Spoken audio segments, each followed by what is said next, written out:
Permata TV YouTube Indonesia dengan bangga mempersembahkan sebuah storytelling kekinian abad ini diangkat dari karya besar Eza Mintarja yang sangat populer di masanya, berlatar belakang kisah tanah Jawa masa lampau dengan judul Kisah Arya Manggada.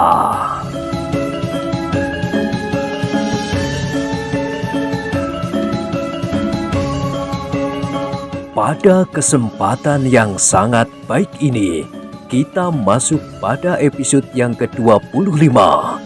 Selamat menikmati.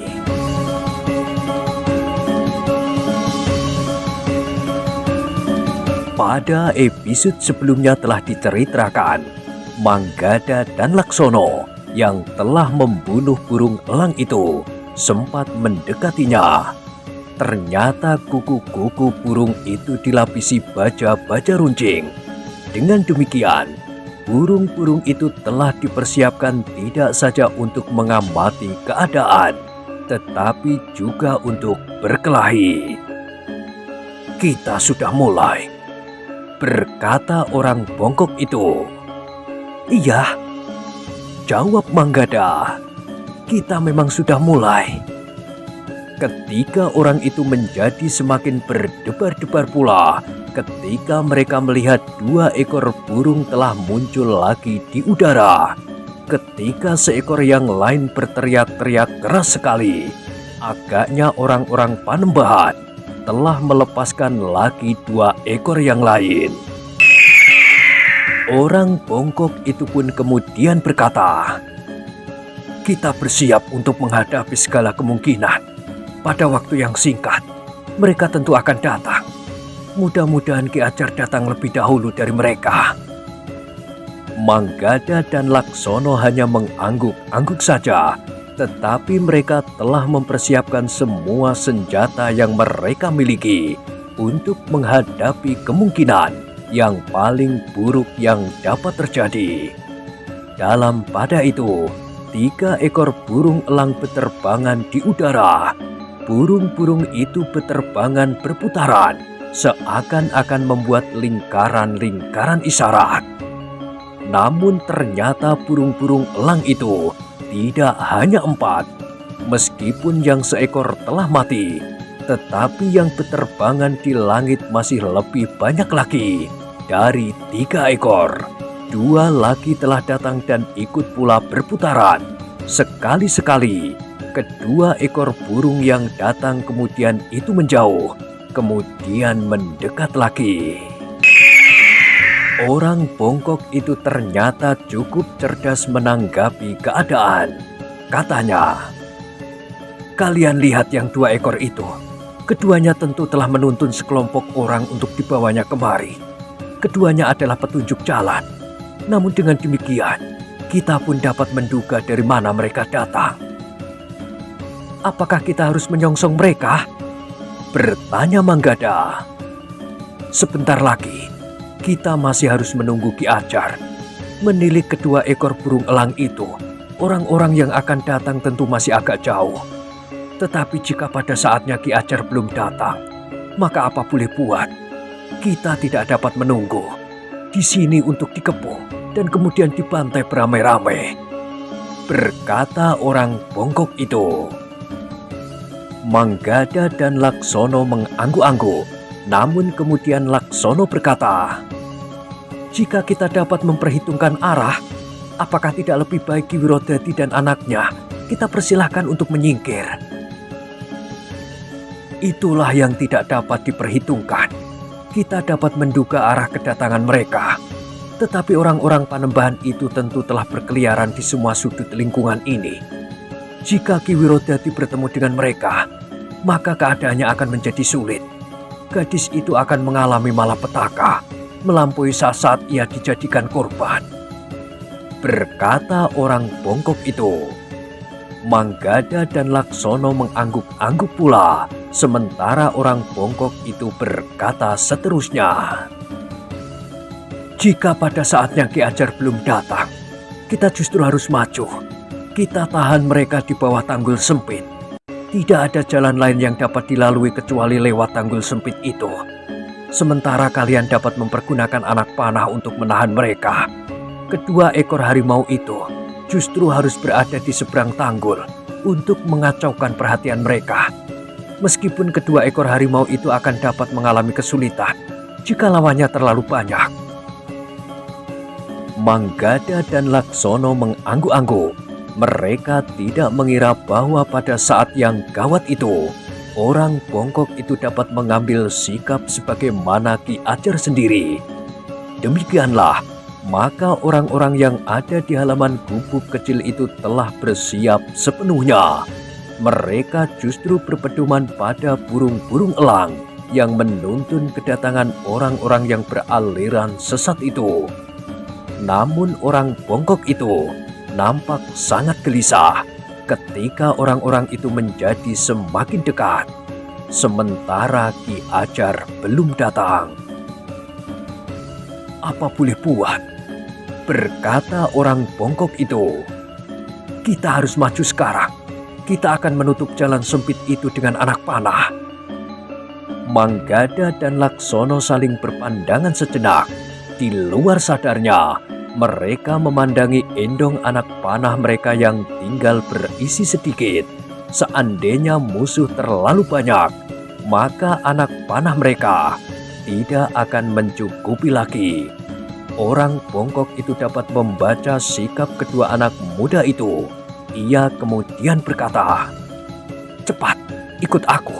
Tidak banyak waktu." Keduanya pun kemudian berlari-lari ke dapur.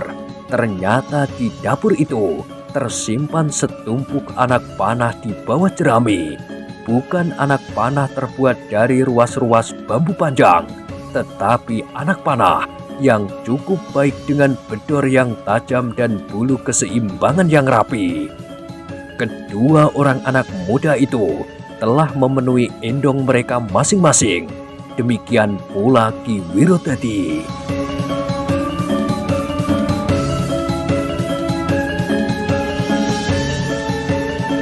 Ketika kedua anak muda itu pergi bersama orang bongkok itu, maka orang bongkok itu berpesan, "Hati-hatilah Ki Wirotadi, jangan ragu-ragu.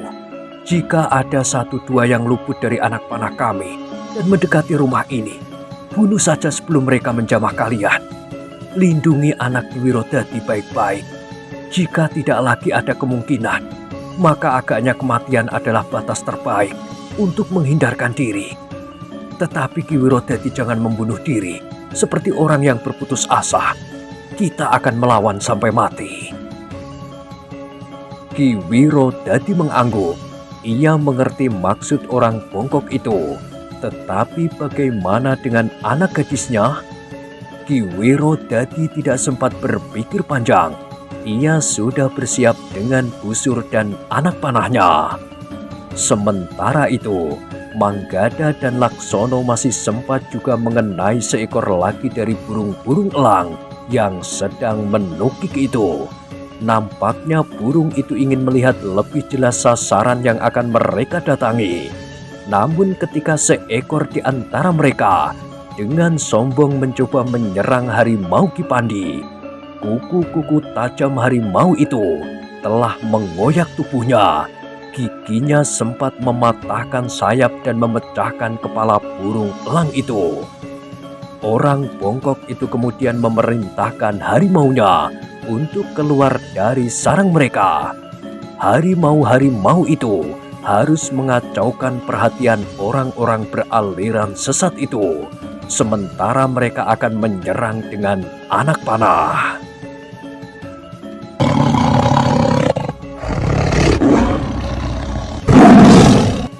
Demikianlah, Manggada, Laksono dan orang bongkok itu telah mengikuti kedua ekor harimau yang berlari-lari kecil mendahului mereka.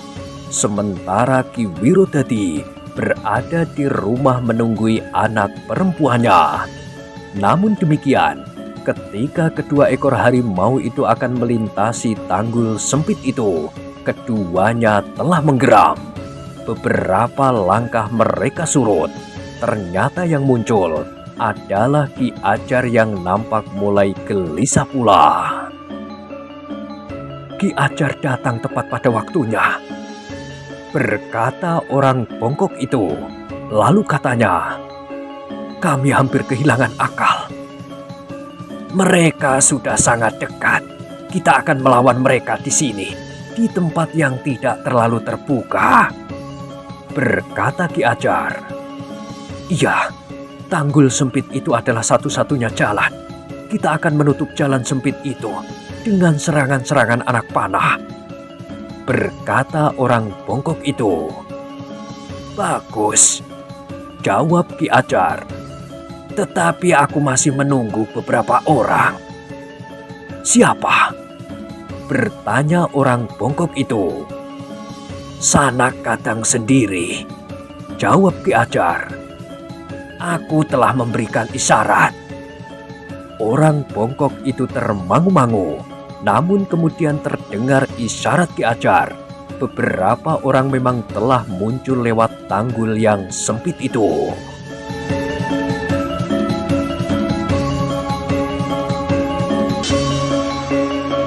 Ki Ajar mengajak mereka mundur beberapa langkah. Sementara itu, Manggada dan Laksono menjadi termangu-mangu. Seorang di antara mereka tiba-tiba saja bertanya kepada Manggada, "Di mana orang tua yang kehilangan anaknya itu?" Manggada termangu-mangu, namun ia menjawab sambil mencoba mengingat-ingat di mana ia pernah melihat orang itu. "Ki Wirodadi ada di rumah itu. Kau ingat aku?" bertanya orang itu. Namun tiba-tiba saja Manggada berkata, "Petugas sandi dari Pajang itu." Orang itu tertawa, katanya, "Aku yakin bahwa kalian tidak akan sabar menunggu kami. Tetapi kami sudah membuat hubungan dengan Ki Ajar sejak sebelum kalian mengenalinya. Ternyata bahwa kalian pun telah melakukan langkah-langkah penting sebelum kami, sehingga gadis itu sudah dapat dibebaskan." Namun mereka tidak mempunyai waktu lagi untuk berbincang. Tiba-tiba saja orang bongkok itu berkata, "Mereka sudah datang." Ki Ajar mengangguk. Kedua ekor harimau yang tidak jauh menyeberangi tanggul sempit itu tetap ada di antara mereka. Tetapi mereka tidak lagi hanya berempat. 5 orang termasuk Ki Wirodadi. Ternyata mereka telah mendapat sejumlah kawan lagi. 5 orang petugas sandi dari Pajang yang telah mendapat isyarat dari Ki Ajar. Sejenak kemudian, orang-orang itu menempatkan diri di balik gerumbul. Orang bongkok itu pun telah memegang busur pula, sebagaimana Manggada dan Laksono.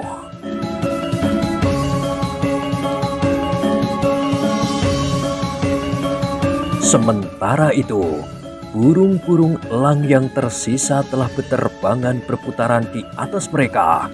Sekali-sekali burung itu menukik sambil menjerit. Namun kemudian, dengan cepat terbang naik tinggi-tinggi di udara.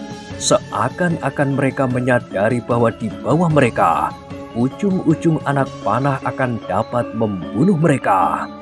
Sebenarnya lah, beberapa saat kemudian, telah terdengar suara riuh. Beberapa orang tiba-tiba saja telah muncul di tanggul sempit itu tanpa menyadari apa yang mereka hadapi. Karena itu, maka demikian orang-orang itu dengan susah payah melintasi tanggul sempit itu. Sebuah anak panah telah menembus dadanya. Demikian pula orang berikutnya dan berikutnya. Terdengar teriakan-teriakan marah. Seorang di antara mereka berteriak nyaring, "Pergunakan perisai, jangan bodoh!" Sebenarnya lah, orang-orang yang membawa perisai telah menempatkan diri paling depan. 3 orang berurutan telah mendahului kawan-kawannya. Mereka telah menempatkan diri berjajar untuk melindungi kawan-kawan mereka yang merangkak melampaui tanggul sempit itu.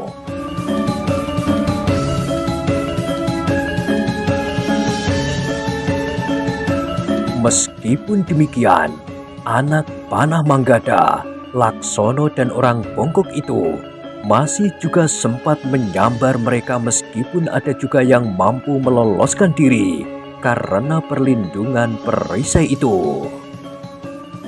Gila! Geram orang bongkok itu. Ada juga di antara mereka yang membawa perisai.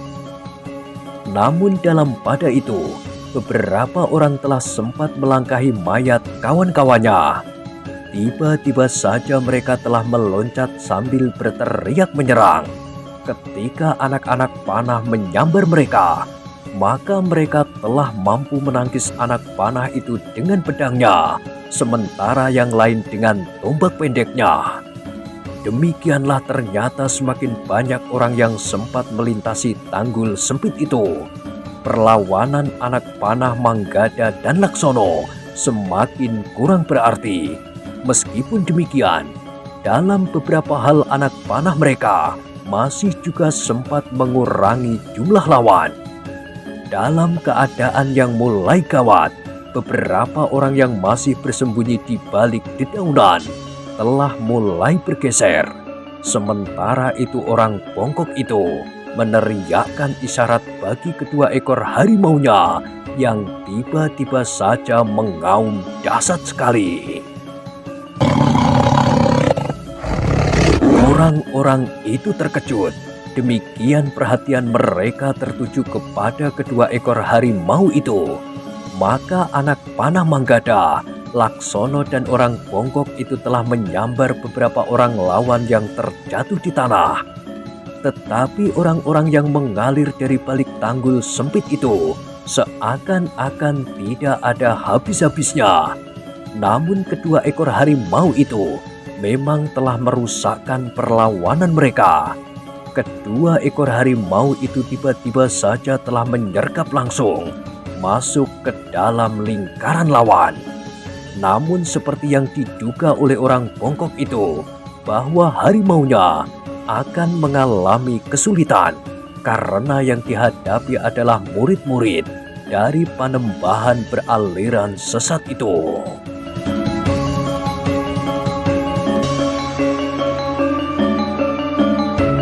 Karena itu, tiba-tiba orang bongkok itu sendiri telah meloncat keluar dari balik dedaunan. Beberapa lama ia masih berjongkok dengan busur di tangan. Namun ternyata dua orang telah menyerangnya dari arah yang berbeda. Ia sempat menghentikan seorang di antara mereka, tetapi yang lain telah mengayunkan tombak pendeknya mengarah ke dadanya. Orang bongkok itu ternyata cukup tangkas. Ia sempat melenting berdiri dan menangkis serangan itu dengan busurnya. Tetapi agaknya ia tidak dapat bertempur dalam jarak pendek dengan busur dan anak panah. Sehingga karena itu, orang bongkok itu telah meletakkan busurnya dan menarik pedangnya. Ternyata pedang orang bongkok itu adalah pedang yang khusus. Bukan saja wujudnya, tetapi juga buatannya. Pedang itu dibuat sebagaimana orang membuat keris. Terdapat pamor yang berkilat-kilat sepanjang tubuh pedang itu. Sedangkan pedang itu ternyata tajam di kedua sisinya, seperti sebilah keris yang besar. Sejenak kemudian, orang bongkok itu telah bertempur dengan pedangnya. Ketika seorang yang lain menyerang dari belakang, maka serangan itu telah dihentikan oleh anak panah Manggada yang menyambar punggungnya. Orang bongkok itu ternyata sempat juga berkata, "Terima kasih."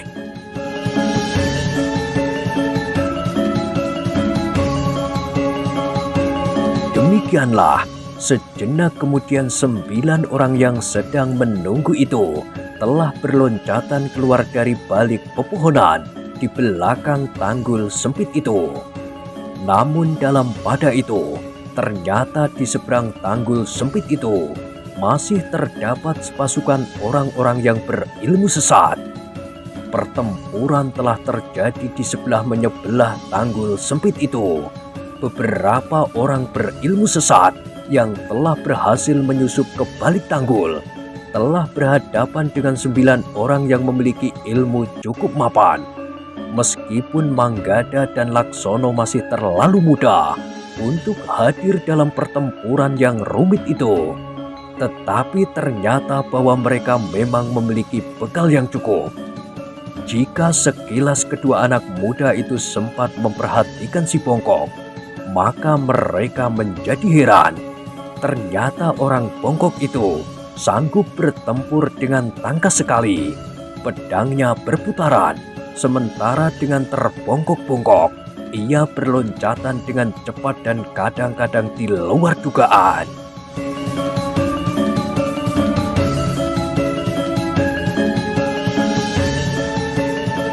Para petugas sandi dari Pajang adalah orang-orang berpengalaman di dalam pertempuran. Mereka sama sekali tidak menjadi bingung meskipun lawan mereka berada di segala tempat. Namun seorang di antara mereka perhatiannya terpecah karena 2 ekor harimau yang ikut berloncatan di medan pertempuran.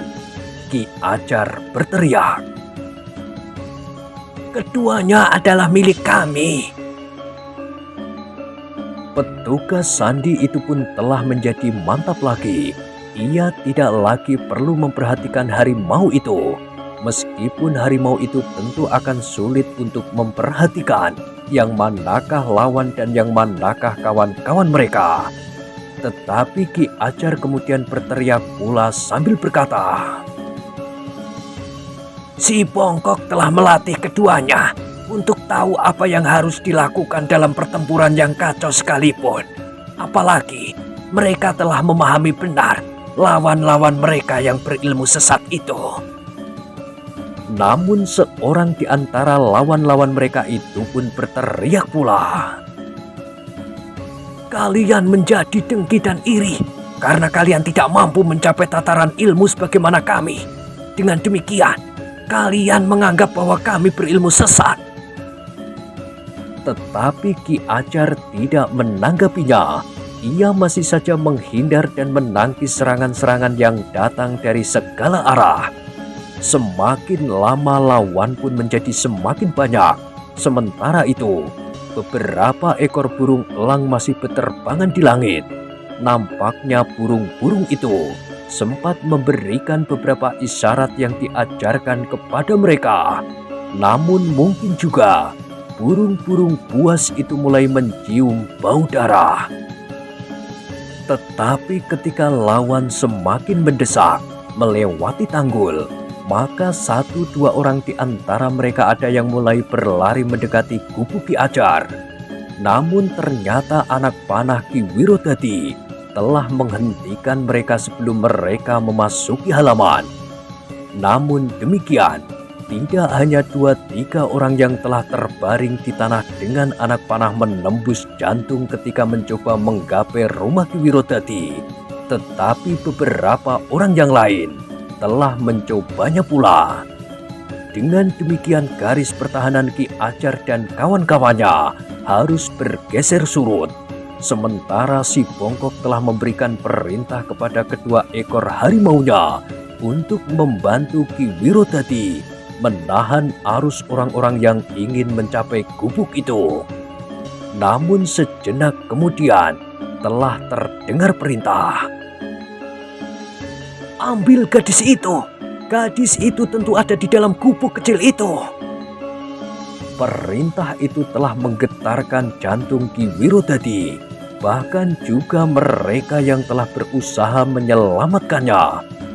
Namun dalam pada itu terjadi sesuatu yang mengejutkan orang-orang yang telah memasuki lekuk di tanggul sempit itu. Ternyata Ki Ajar tidak mempunyai pilihan lain.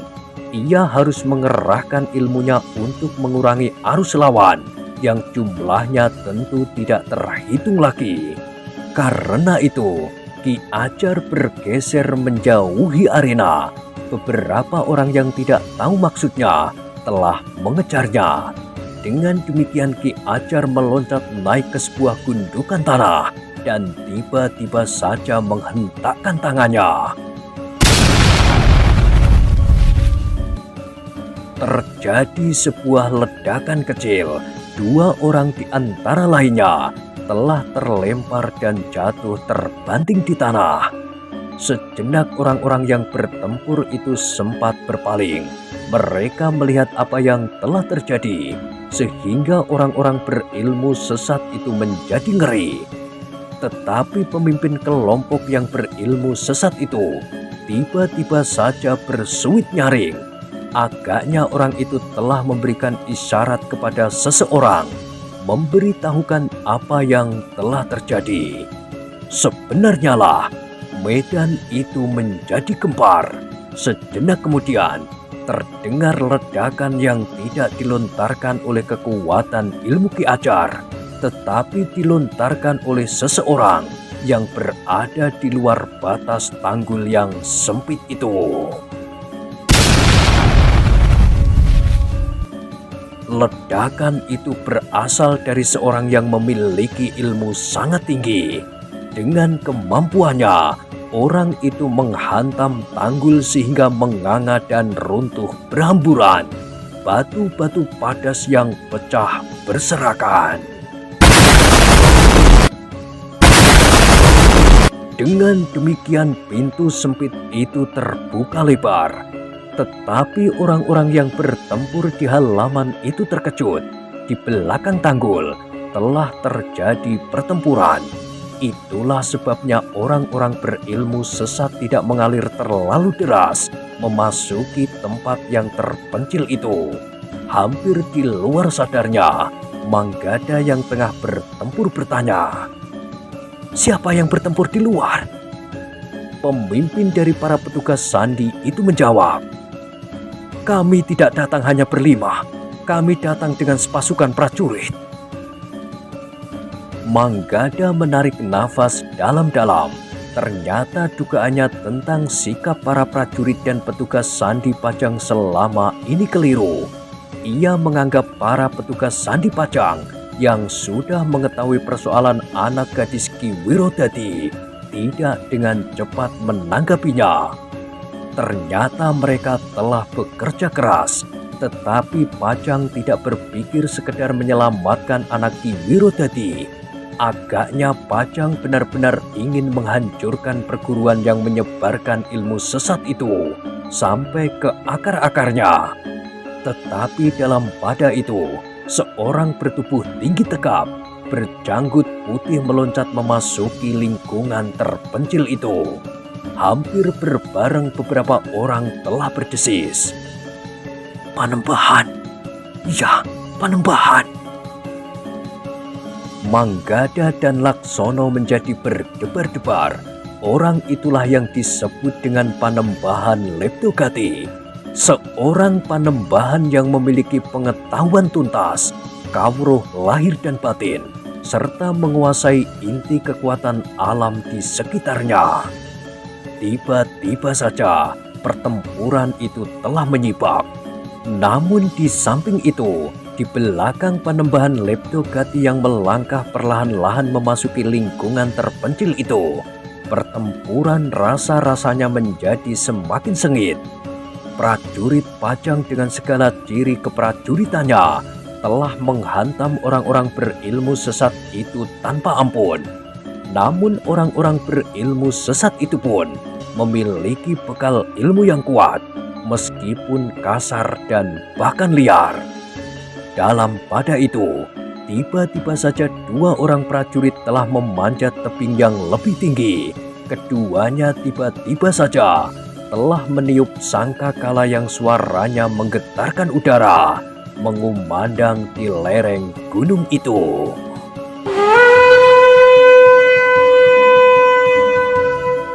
Gema suara sangkakala itu seakan-akan menggaung panjang tanpa henti-hentinya, susul menyusul membentur lereng.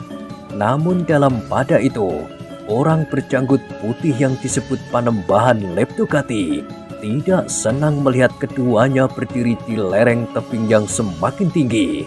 Karenanya Panembahan itu menghentakkan tangannya ke arah kedua orang prajurit itu. Ternyata tebing tempat keduanya berdiri bagaikan telah meledak.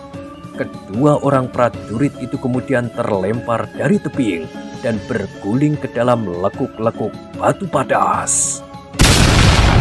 "Setan orang-orang Pajang!" geram Panembahan Leptogati. Bersamaan dengan itu, seseorang telah berdiri di hadapan Panembahan Leptogati.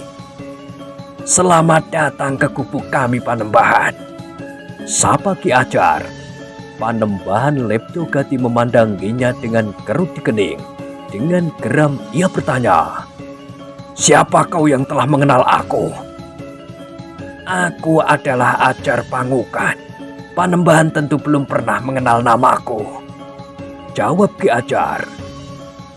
"Apa hubunganmu dengan hilangnya gadis yang sedang dalam upacara penobatan menjadi ratu kami semalam? Dan apa pula hubunganmu dengan prajurit-prajurit Pajang itu?" bertanya Panembahan Leptogati. "Aku adalah salah seorang yang tersinggung karena Panembahan telah menempuh satu jalan sesat, mengganggu ketenangan hidup orang banyak. Bahkan Panembahan telah berani mengorbankan gadis-gadis tiap bulan purnama untuk melakukan pemujaan sesat seperti yang semalam Panembahan lakukan," jawab Ki Ajar. "Siapa yang berani menyebut aliran kepercayaanku itu sesat? Aku telah menempuh kebenaran sejati sesuai dengan perintah dewa tertinggi kami. Dengan laku yang diperintahkannya, maka aku akan memiliki pusaka yang akan dapat membelah gunung dan mengeringkan lautan. Aku akan menjadi orang terkuat di dunia. Tidak ada seorang pun yang akan dapat mengalahkan aku." Panembahan itu berhenti sejenak, lalu katanya, "Dengan tingkah laku kalian, maka aku telah mundur setengah tahun lagi. Aku harus mengulanginya dan membunuh lagi 6 orang gadis setiap bulan purnama sebagai ganti gadisku yang hilang semalam serta gagalnya upacaraku. Kematian ke-6 orang gadis itu adalah tanggung jawabmu karena kau telah memaksa aku untuk melakukannya lagi." Tetapi Ki Ajar tersenyum sambil berkata, "Itu tidak perlu, Panembahan, karena hari ini Panembahan akan ditangkap." Panembahan Leptogati mengerutkan keningnya.